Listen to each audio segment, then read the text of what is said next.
Hindi pwedeng mamatay si Jessica. Hindi siya pwedeng mawala. Jessica, please. Lumabas ka, Jessica. Amat. Tawagin yung mga nanay niya.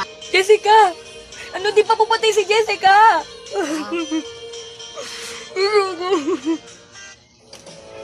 Jessica! Jessica, di ka maaaring mamatay! Hindi ko hari mo ang Jessica! mga bata. Jessica! Jessica, di ka pwedeng mamatay. Jessica!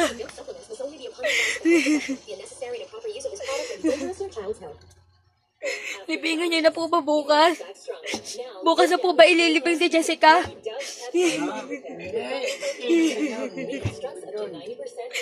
Jessica.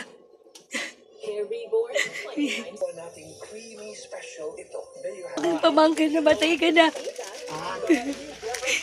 Bibigyan kita na ito para sa'yo. Jessica.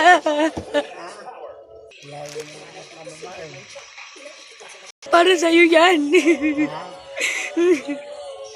Hindi ako papayag na minanyari sa'yo masama, Jessica.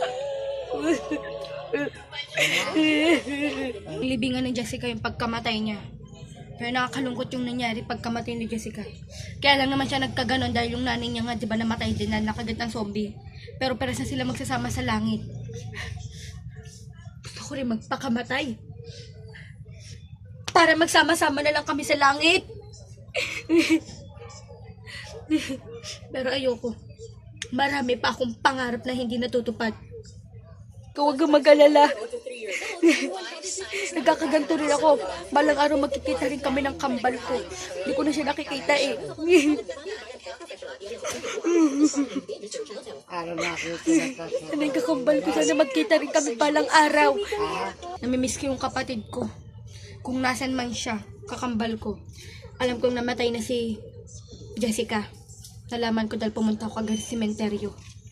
Try ko na rin kaya magpakamatay para puntahan ako ng kapatid ko at libingan niya. Pero wag na. Hindi ko natawag yun.